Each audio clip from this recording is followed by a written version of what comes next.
Hello, everybody. Hope you're doing pretty well. So, this week I am going to try to do the rest of my Soulbound rewards cards review. Sorry I didn't do them before we started getting them, but I've just been really busy.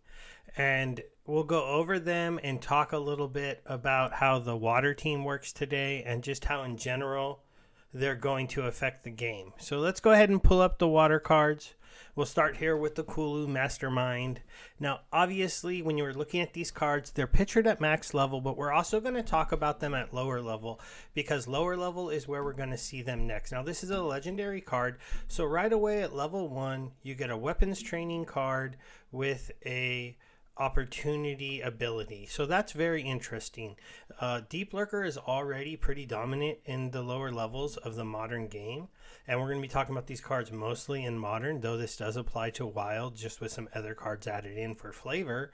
But this card is definitely a great addition to the water team. He is going to be a card that you're going to see on the board a lot in bronze and in silver very early, assuming people actually are lucky enough to pull this card. I haven't gotten any legendary cards yet. Maybe you have. But immediately he has opportunity and weapons training. Weapons training is kind of interesting on this team because when we go ahead and jump into the water team really quickly, let's look at them. So this is the original cards that are out for Modern for Water right now. You're going to see they don't have a lot of amazing cards in Modern outside of Untamed when you're talking about the current set of cards. Now, the one card here that I did not picture because I decided to take Untamed out of this review is the Master himself that we'll go ahead and add in to show really quick. Oh no, wait. I have to do. He's a rewards card, I think. So if I go here to owned, he'll come back in, and that's the Kelp Initiative. So the Kelp Initiative is the original card in Untamed, and we can add the rest of Untamed in, and you'll see the Albatross is another kind of interesting one, though I don't think you would tank with this very often. But that is the main card that is going to come into effect besides Bakshira, right? So, but he is a normal one. So we'll go ahead and take that off. We'll take that off and we'll go look at the regular cards. So you can see him definitely sitting behind Bakshira very often, even at the low levels. Bakshira is not as playable in lower levels if we look at his stats because he doesn't have his self-heal until here. But now you'd be talking about a tank that slows the other team, and it has Void, a good amount of life. And then if we go back to our Kulu Mastermind, who would be sitting behind him, passing along half his attack rounded up. So he's going to have 2 attacks. So now it's 2 attack, 11 life, Void. It's kind of slow, but it slows down the other team. And it's got Kulu Mastermind and Deep Lurker behind it, just laying waste to people, and possibly a healing card. As you know, they do have some good healing cards in the blue team. There's obviously right here the Medidian Guardian that even at level 1 would have a heal. So that would be kind of a pretty sick lineup. You've seen that lineup already with Kelia. All it does is create that really good Bakshira Kelia lineup. Gets even stronger, right? Because now you got him, you've got the Deep Lurker, and so you've got 2 big, strong opportunity monsters. You've got Bakshira tanking up in the front. You got the Guardian adding that heal in. Bakshira is actually attacking. It gets absolutely ridiculous. This legendary card is going to make an already pretty strong meta in the game even stronger. So let's make that pretty obvious. Okay, now let's go ahead and get into some of the other cards. Okay, so now we have the Coastal Sentry. This is kind of a ridiculous tank, right? It's 10 cost, 5 attack, 5 speed, 3 armor, 7 health. It has knockout, piercing, and double strike. Double strike piercing with 5 attack is monstrous. With 5 speed is amazing. Now, early on in the game, it's just going to be 3 attack, double strike. That's not bad, and it comes with an armor. So I think overall this card is going to be one that gets some play, but it's kind of a replacement. Like, this card won't have as much impact on you if you already have some of the good cards. But what this would let you do is maybe skip some of the other cards. So if we come back here and look at the team, currently you're looking at getting yourself a Demon Shark, right? But Demon Shark is pretty expensive. If you end up leveling up that Coastal Elite, then you can use that card, and then you don't really have to level up your Demon Shark quite right away. That could be the new tank that you use in high mana, 8 and 10. You'd still have to carry some of the low mana tanks on your team, like the Cephalopod, but he is cheaper.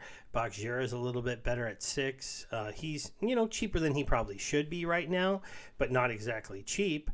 And then, obviously, this is all still planning on having you use Kelia. Now, we'll get to Pembroke when we get to Pembroke, but really, Pembroke has to be looked with Gladiators, because if you're not going to use Gladiators, there's no real reason to use Pembroke over, say, a Kelia or even a Bortis. But I'm going to, obviously be talking about Kelia because of how powerful it is of a card in water. And if you really are going to play water, you really need this summoner. All right, let's get back into the cards. So, the Coastal Sentry, like I said, it doesn't pick up piercing until Gold League. But that's okay because a lot of other monsters aren't going to have that much armor. It also doesn't pick up an extra attack until you get to level 4. So do remember that this card could be very effective in the game as far as its ability to compete in battle, even the first time you get one card, if you don't have, say, a Demon Shark. But it's really gonna get a little bit better here at level 3, not because like one more armor is nice, but this 4th speed. So a level 3 in bronze, it's going to have 4 speed with 3 attack and attacking twice. It means it's going to get off its double attacks many times, and the 2 armor just protects it from any faster monsters. And you have to remember the 4 speed with Kelly is going to be 5, and the 2 armor is going to be 3. So it's going to have 5 speed, 3 armor, 6 health, 3 attack, and attack twice. That is a pretty solid tank. Obviously, only usable in higher mana matches. Once it gets up here and gets these additional abilities, then you are going to want to combo it with cards that can stun. Just really quickly, we haven't talked about him yet, but obviously the superstar of the stunning team on a high mana card is Igor, because you can throw him in for only 2 mana and he becomes your major league, hopeful card to stun. The one problem with stun and knockout in general, that's the hardest thing to balance, is speed, right? Because your other card would be Watercolor. But both of these cards are slow, so they would really not be able to stun the monster before the Watercolor attack. So you're kind of looking for lineups there where the Watercolor is going to take out the first monster early with some fast monsters, and then Igor or Coastal Sentry is going to take them out with a couple of fast attackers, helping it, and then you're going to stun the next monster, and then Coastal Sentry is going to absolutely destroy it. All right, okay, now let's get into Medusa Selene. Now, Medusa is a very interesting card. Again, legendary. Not very great here at low level. I'll just say that 1 mana mages are not spectacular if they don't do anything else for your team. So I don't think Medusa is going to be very impactful early on in the game. If you get her to level 2 and she has Shatter, that can at least be a Shatter. But could you imagine if you play her and you run into a Bakjira who has Void at level 1 and she's going to do no damage? She's not going to do anything else to Bakjira at level 1, and at level 2 at least she might shatter Bakjira's armor with 4 speed. That's respectable, and magic, because magic attacks pretty early in the progression of attacks, but still not loving the card. But when you get it maxed out, and now it has 2 magic damage for 3 with a dispel, with a shatter, and is a monster with scavenge on a team with a lot of opportunity type monsters, fast attackers, people who are going to kill people, the card becomes a lot more usable in lower mana matches, and it becomes something I think that will be kind of a staple place in champion battles. So if we come back to the cards, because they already have where you do Cephalopod, and then you either do a mixture of Pellicor Bandit with Uraeus and maybe Feasting Seaweed if you have it today, and just some other melee backline monsters, or there's the lineup where you do the Cephalopod with the American Guardian. I didn't say that right at all. Sorry if I get these names wrong, guys. I don't spend enough time doing that. But then you throw in cards like the Igor. You go kind of the Archer route with the Murd Hamper and with the Kulu Swim Hunter.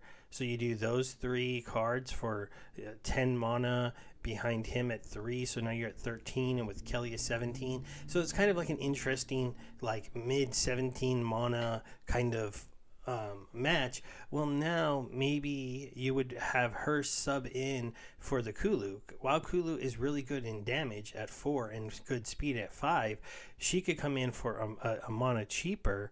And then if you run into a mirror match against the Sepiopod, she's going to blow away all that armor that it ends up with. So it's an interesting play as kind of like a counter to maybe some cards that you're currently missing. Or maybe she goes in instead of Igor if you don't have enough money to buy an Igor. Not quite as good as Igor, but serves a different purpose. That's kind of where I see that card going. Oh yeah, then the other thing you do sometimes on that deck is you do Tidebiter.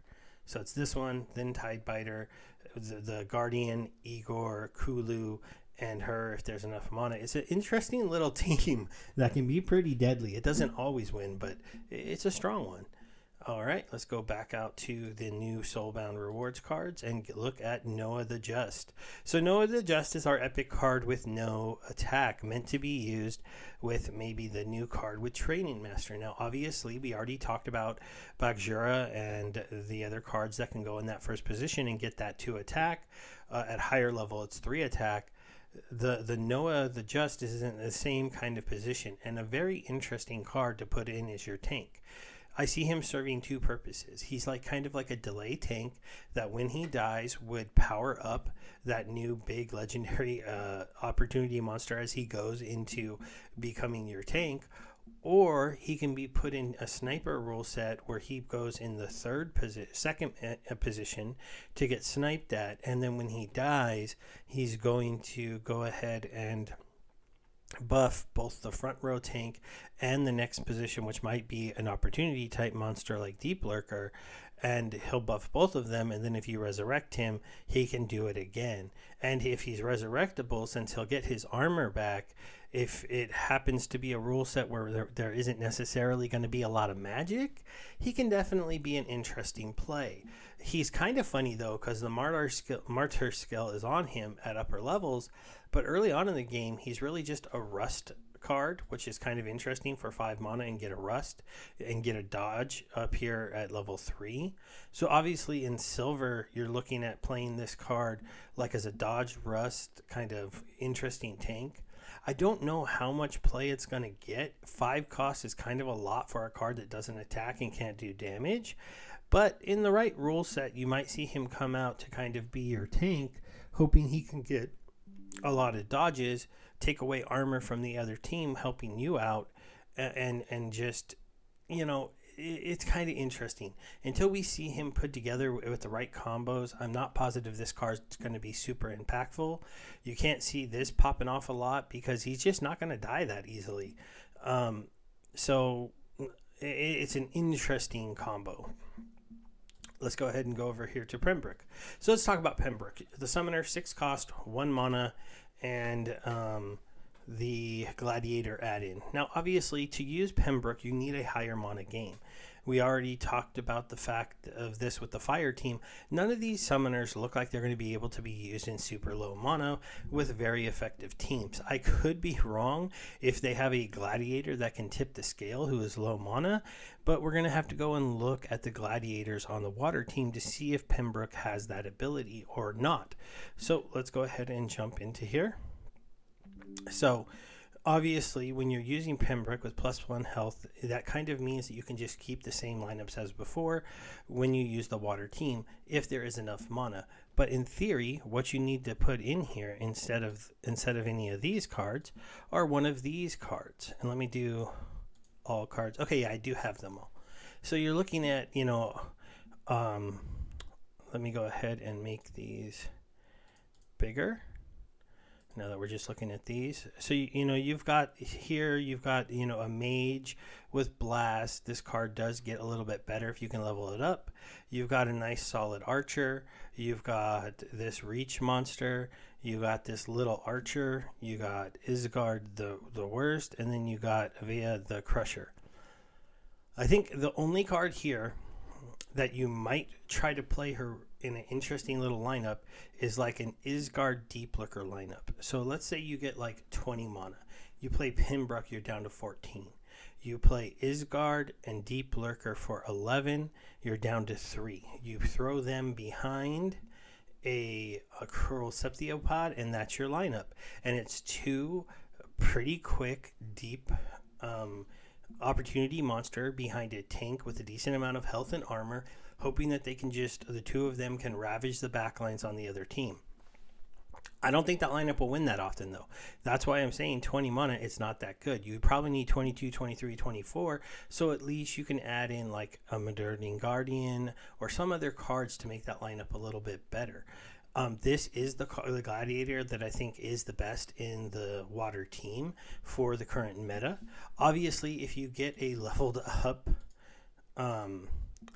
Flagoran, if you're lucky enough to pull this, then you're talking about like a Bloodlusting, Blasting Mage with Shatter and Knockout, which means if you have stuns on the team, this could be like a death sentence at the end of the turn that then just gets bigger and bigger and bigger and bigger. But still, I do think that this card running around on the board with the opportunity lineup that they already have is really what you're looking at. And see here at low levels, he's just good damage, good speed, good health. And high level, he adds in piercing so that if he runs into, you know, a Kelia deck or a Lux deck, that 1 armor isn't going to stop him from necessarily blowing away an easy target in the back row. Okay, we have a few more cards to review. I probably should arrange these so I end with the Summoner, but let's go ahead and get to the Riverboat Captain. So Riverboat Captain is a mage who starts out with 2 damage right away at low level. This is going to make him very playable at level 1. And at level 2, he just picks up a little bit more speed, making him a little bit better. So he will definitely be a card that you might get used because 2 blast damage, lower levels, magic. It's going to be very usable in a lot of different lineups for the blue deck. He has a good amount of life. Then you get him into silver. If you get him to max level, he picks up Affliction. So now you got an attacker who can't miss, who might do Affliction. And in gold, you get a 3 damage. So this is almost a play on the old Ruler of the Sea. 3 damage, blast, Affliction. And then at the last level, he picks up Fury, making him absolute death sentence for any of those taunting tanks that only have armor, because he's going to hit them for 6 damage. Think of Night Ghoul, think of some of the other ones out there. He's a great counter to Night Ghoul, because Night Ghoul has that portal, but he's only doing 3 that doubles up to 6. It's still going to hit him for 6 damage and then blast through. So this is a very interesting card, but it's really just a throw-in in certain situations. It's not going to roll any kind of meta. It doesn't fit into the Kelia speed deck, but it's not a bad card. If you end up getting it, those times you get in a mana-only game or kind of an interesting game where you want a nice mage who might be able to do some blasting damage, Riverboat Captain is going to be one that you can throw in to help you out. Now, we're getting to the Swamp Splitter. This is actually one of the cooler cards, though, man, talk about a knockoff on a Ninja Turtle who's apparently, you know, out for revenge for whoever killed Splinter, right? Because he's got the Splinter hat on. It's a very interesting card. Absolutely low level, this card will get played in higher mana because it has a repair. So that fits right into the Kelia +1 armor. Throw him in the back line on like a 30, 35, 40 mana game. And now you have an archer who's doing not great damage, but he's got a repair to repair the armor of anybody in you know, on the team. This is a very powerful thing. There's not a lot of low-level repairs in the game, and so that'll make him very playable. As he levels up, he starts to do pretty good damage. His damage is never really up there to where you might like it, but 4 isn't a bad number. It's perfect for doing max damage to any monster with Portal. He gets a pretty good speed as 4. If he ends up going against somebody where 4 isn't that much, they tend to be big, and he picks up Giant Killer later on in the game. So if somebody puts a big 10 cost, 11 cost, 12 cost tank that 4 damage isn't that helpful to, well, then he's doing 8 damage. He always keeps that repair. I think this is a very good card. It's a common card, but if you don't have anything better, all things put together, like sure you could put a Kilu Headhunter in for 3, does the same damage, but if you got the extra mana, why not pick up a repair? You know repairs are going to work. All right, so that's kind of our review and end of looking at them individually. We're going to go ahead and jump over here to the QA server and look at the cards themselves, just once again to address, could this be a deck that somebody earned with a bot, transferred away all their cards to another account, and then let the bot run? Because, right, that would be the fear. That's a fear a lot of people had. And I think all the bot people, because there is some evidence they may have left, have proved to me that this is not really possible. Let's look at Prim, 6 cost, right? Then the only tank-ish cards in the game are either 5 cost Noah or 10 cost Coastal Century. But let's go as low as we can go and field a team. So 6 and 5. So here's our tank. That's 11 mana. Now, if we go here, so that's 14, and Pembroke is 20. So now you've got Noah tanking with the with 2 mages only dealing out 5 damage. Sure, at max level they'd have some blast and some dispel, maybe some fury, but you know that's just not a very competitive lineup of 3 cards for 20 mana. If you want to add in the Kulu Mastermind to give this guy a little bit of attack, well, now you're at 29 mana. So you're at a 29 mana match, and you don't really have a cohesive team, right? You got 2 mages attacking the first position with this big opportunity monster all by himself. He doesn't have piercing even at max level. We're going and trying to kill monsters in the back row. If he runs into a team with repair, he's just never going to kill anybody. Then if you get all the way up to 36 mana, you can enter in the swamp. And if you get to 46 mana, well, then you can have the Coastal Century tank, Noah the just sit in the sniper position to get sniped at, 1 opportunity monster, and these random mages, but there's no cohesiveness to the team, right? There is a decent amount of, like, if you take out the Kulu Mastermind and you just do this lineup, so this one right here, so 6 for Pembroke, 10 for Coastal Century, so that's 16, 22, 29, 32. So a 32 mana lineup, they could put the Century with the 2 mages behind it and this archer with the repair. That lineup could maybe win some matches, but only in that mana scheme and only if people didn't have a good counter, because at least all of that damage would be directed at the front of the attacker. They wouldn't have a heal, but they'd have a repair, and they would have the ability to possibly take people out kind of early, though the speeds are not spectacular, right? Because you got and then obviously you can try to add in one of these gladiators, but which one and for what mana? I mean, we were talking about, you could add in this little archer for 2 if you want Isgard in to run around with the big opportunity monster. He costs 5 more, so the 2 of them are 14, with the 6 cost summoner are 20. You see how this just, as long as low mana is a thing, the Soulbound rewards cards are not going to be something that a bot can just run and earn rewards with. It's just not going to happen at a very competitive clip. They could run it and it could submit teams, but then it's just going to probably lose a whole lot of matches. So what are the Soulbound cards doing that I think is absolutely amazing? They're becoming amazing fill-ins for teams to make teams stronger. You want to go a magic route, you got 2 new mages. You want to go an opportunity route, you just got a giant opportunity monster of a card. You want to go kind of a repair route, well, now you got a new repairing card for high mana mages. And if you don't have a big tank card, you don't have any of the giant tanks of water, they're out there, especially if you add in Untamed.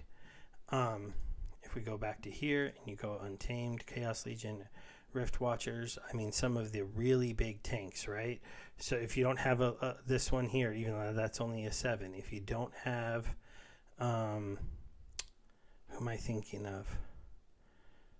I'm sorry, it's an old rewards card that I don't have on this one yet, but the Kraken. Or if you don't have some of those great cards, well, now you can have Coastal Century. It'll fit in over Demon Shark, over some of the other big ones like the Tulio Mage and stuff like that. And it'll even like replace Serpent of Eld as like something that you can play and will be competitive in that first position. All right, guys, hopefully you like this review of the Water Soulbound cards. If there's anything else you need me to be covering during these videos, let me know. I tried to cover a little bit of end game and early game with them, and I will talk to you later. Bye.